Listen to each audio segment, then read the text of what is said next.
বিচারের মুখোমুখি হন, বিবিসিকে বলেছে ডক্টর ইউনূস।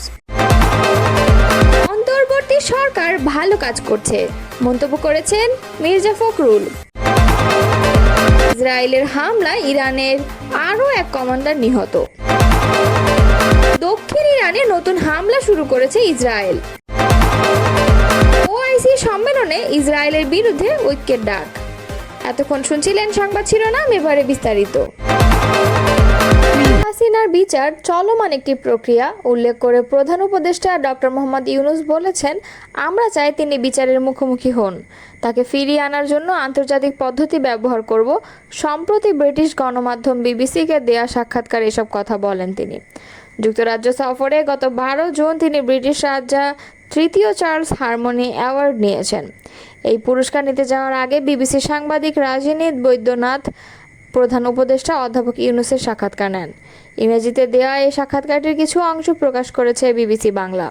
বিবিসি বাংলায় প্রকাশিত সাক্ষাৎকারটি বার্তা24.com-এর পাঠকদের জন্য প্রকাশিত হলো। বিবিসি: আচ্ছা, যেহেতু আমরা আওয়ামী লীগ নিয়ে কথা বলছি, সেখানে শেখ হাসিনা দেশ ছেড়ে পালিয়ে গেছেন, আপনি দায়িত্ব নিয়েছেন, তিনি এখন পর্যন্ত ভারতে আশ্রয়ে আছেন, কিন্তু শেষ পর্যন্ত আপনি তাকে ফেরত আনতে চান, তাই না? তার বিরুদ্ধে যেসব অভিযোগ আছে তা নিয়ে আপনি তাকে বিচারের মুখোমুখি করতে চান। অধ্যাপক ইউনূস বলেছেন, বিচার ইতোমধ্যেই শুরু হয়ে গেছে, এটা চলমান একটা প্রক্রিয়া, পুরোপুরি আইনি প্রক্রিয়ার মধ্যে দিয়ে বিচার হবে। আমরা চাই তিনি বিচারের মুখোমুখি হন, তাকে ফিরিয়ে আনার জন্য আন্তর্জাতিক পদ্ধতি ব্যবহার করব। যেভাবে একজন অভিযুক্তকে দেশে ফিরিয়ে আনা যায় সেটাই করব। এটি সম্পূর্ণ আইনি প্রক্রিয়া।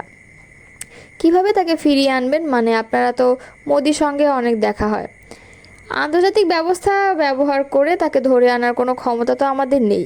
কিন্তু আপনি যেসব অভিযোগ করছেন শুধু শেখ হাসিনার বিরুদ্ধে নয়, তার সহযোগীদের বিরুদ্ধেও, যাদের বিরুদ্ধে মানবতা বিরোধী অপরাধ, দুর্নীতি সহ আরও অনেক অভিযোগ আছে, এসব সত্ত্বেও তাকে এতদিন থাকতে দেয়। আপনি কি মোদির উপর বিরক্ত নন?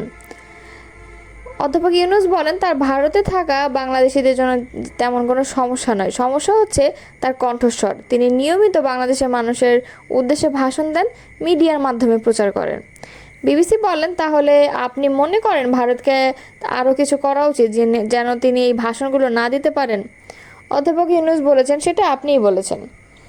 অন্তর্বর্তী সরকার দায়িত্ব নেওয়ার পর থেকে আওয়ামী লীগের শত শত সমর্থক বা সহানুভূতিশীলকে গ্রেপ্তার করা হয়েছে। অনেকে প্রশ্ন তুলেছেন, আপনি কি তাহলে ঠিক তাদের মতোই সমালোচকদের দমন করছেন? অধ্যাপক ইউনূস বলেন, এটা বলা লজ্জাজনক হবে। আপনি যদি অন্তর্বর্তী সরকারকে আওয়ামী লীগ সরকারের সঙ্গে তুলনা করেন, তাহলে বুঝতে হবে আপনি বাংলাদেশকে বোঝেন না, বাংলাদেশের বাস্তবতাকে বোঝেন না, আপনি বোঝেন না আওয়ামী লীগ কী আর অন্তর্বর্তী সরকার কী। বিবিসি বলেছে, এগুলো আমার কথা নয়, অনেকে বলেছে। অধ্যাপক ইউনূস বলেছে, ঠিক আছে, কেউ বলেছে, কিন্তু আপনি তো বাংলাদেশে এসেছেন, তাই আমি বলছি এটা একদম ঠিক নয়। ইসরায়েলের বিমান বাহিনীর অভিযানে ইরানের সামরিক বাহিনীর আরও এক কমান্ডার নিহত হয়েছেন। নিহত কমান্ডারের নাম সাঈদ ইজাদি এবং তিনি ব্রিগেডিয়ার জেনারেল পদমর্যাদায় ছিলেন। শুক্রবার রাজধানী তেহরানে ইসরায়েলি বিমানের অভিযানে নিহত হয়েছেন তিনি। ইরানের সামরিক বাহিনীর এলিট শাখা ইসলামিক রেভলিউশনারি গার্ড কর্পস এর কুদস ফোর্স প্যালেস্টাইন কর্পস বিভাগের প্রধান ছিলেন তিনি। ব্রিগেডিয়ার জেনারেল সাঈদ ইজাদির নিহতের সংবাদ নিশ্চিত করেছে ইসরায়েল প্রতিরক্ষা বাহিনীর মুখপাত্র লেফটেন্যান্ট জেনারেল ইয়া আল জামির। এক বিবৃতিতে ইয়া আল জামির বলেন, সাঈদ ইজাদি ছিলেন আইআরজিসির ফোর্স প্যালেস্টাইন কর্পস ইউনিটের প্রধান। তার মূল কাজ ছিল গাজায় হামাসের সাবেক প্রধান ইয়াহিয়া সিনওয়ার এবং গোষ্ঠীটির সামরিক বিভাগের প্রধান মোহাম্মদ দেইফের সঙ্গে যোগাযোগ রাখা এবং তাদের নির্দেশনা দেয়া।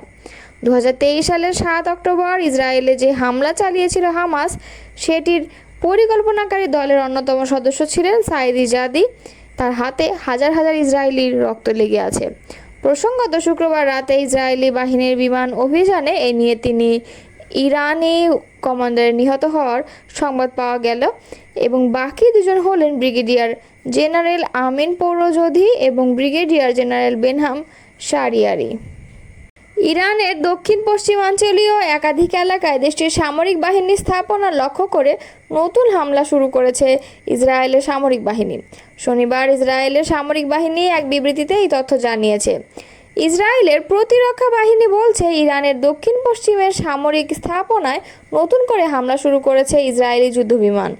তবে ইরানের দক্ষিণ পশ্চিমে ঠিক কোন এলাকায় হামলা চালানো হচ্ছে সেই বিষয়ে সুনির্দিষ্ট করে কোনো তথ্য জানানো হয়নি। এর আগে ইসরায়েলের সামরিক বাহিনী শনিবার সকালের দিকে 1 ঘন্টায় অন্তত 8টি মনুষ্যবিহীন ড্রোন ইসরায়েলি আকাশে প্রবেশ করেছে বলে জানায়। ইসরায়েলের স্থানীয় সময় সকাল 10:16 থেকে 11:27 মধ্যে এসব ড্রোন ইসরায়েলের আকাশে প্রবেশ করে। আইডিএফ বলছে ইসরায়েলের দক্ষিণাঞ্চলের এলিয়াত থেকে সিরিয়া সীমান্ত লাগোয়া উত্তরাঞ্চল পর্যন্ত ইরানের ড্রোন শনাক্ত করা হয়েছে।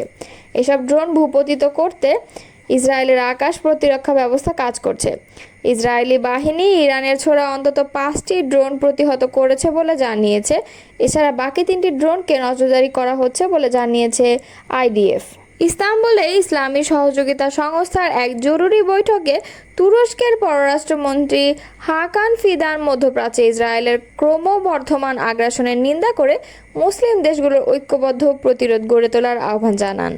তিনি সতর্ক করে দেন যে ইরানের ওপর ইসরায়েলের হামলা পুরো অঞ্চলকে যুদ্ধের দিকে ঠেলে দিতে পারে। ফিদান তার বক্তব্যে ইসরায়েলকে মধ্যপ্রাচ্যের অস্থিতিশীলতার মূল হোতা হিসেবে চিহ্নিত করেন। তিনি বলেন, এটি কেবল ইয়েমেন, ইরান, ফিলিস্তিন বা সিরিয়ার সমস্যা নয়, আসল সমস্যা হলো ইসরায়েল। তারা গাজায় গণহত্যা চালিয়েছে এবং এখন ইরানের উপর আক্রমণ করে পুরো অঞ্চলকে ধ্বংসের দিকে নিয়ে যাচ্ছে। তিনি জোর দিয়ে বলেন, যুদ্ধ যেন আরও বিস্তৃতি সংঘাতের রূপ না নেয় তা রোধ করতে হবে। এই জন্য মুসলিম বিশ্বকে একসাথে কাজ করতে হবে। ফিদান জানান, প্রেসিডেন্ট রেজেপ তাইয়্যিপ এরদোয়ানের নেতৃত্বে তুরস্ক অঞ্চলে উত্তেজনা কমানোর জন্য কূটনৈতিক প্রচেষ্টা চালিয়ে যাচ্ছে। তিনি ওআইসি সদস্য দেশগুলোর প্রতি ইসরায়েলের প্ররোচনামূলক কর্মকাণ্ডের বিরুদ্ধে ইরানের সঙ্গে দৃঢ় সংহতি প্রকাশের আহ্বান জানান। ওআইসিভুক্ত দেশগুলোর উচিত ঐক্যবদ্ধভাবে কাজ করা এবং ইসলামী প্রজাতন্ত্রের ইরানের প্রতি প্রকৃত সংহতি দেখানো, এই বলেই তিনি মন্তব্য করেছেন। বিএনপি মহাসচিব মির্জা ফখরুল ইসলাম আলমগীর বলেছেন, অন্তর্বর্তী সরকার ভালো কাজ করছে। নিঃসন্দেহে তারা এরই মধ্যে অনেক ভালো কাজ করেছে এবং আমাদের পথ দেখাচ্ছে। আমরা আশা করব যেসব রাজনৈতিক দল ফ্যাসিবাদ বিরোধী আন্দোলনে ছিলাম সবাই মিলে তাদের সহযোগিতা করব। শনিবার বিকালে ঢাকা রিপোর্টার্স ইউনিটিতে বাংলা বিপ্লবী ওয়ার্কার্স পার্টির প্রতিষ্ঠাবার্ষিকী উপলক্ষে আয়োজিত পুনর্মিলনী অনুষ্ঠানে তিনি এসব কথা বলেন। মির্জা ফখরুল বলেন, আমাদের সংগ্রাম জনগণের সংগ্রাম বলতে পারি, প্রাথমিকভাবে সফল হয়েছে। জনগণকে আমরা স্বপ্ন দেখাতে সক্ষম হয়েছি বাংলাদেশে একটি গণতান্ত্রিক সমাজ প্রতিষ্ঠা করার। জনগণের কাছে আমাদের এটাই ছিল প্রতিশ্রুতি। এই প্রতিশ্রুতি পালনে আমরা কাজ করে যাব। বিদ্যমান রাষ্ট্র কাঠামোতে জনগণের স্বপ্ন পূরণ করা সম্ভব নয়, তাই আমরা 31 দফা দিয়েছি সবার সঙ্গে আলোচনার ভিত্তিতে, যাতে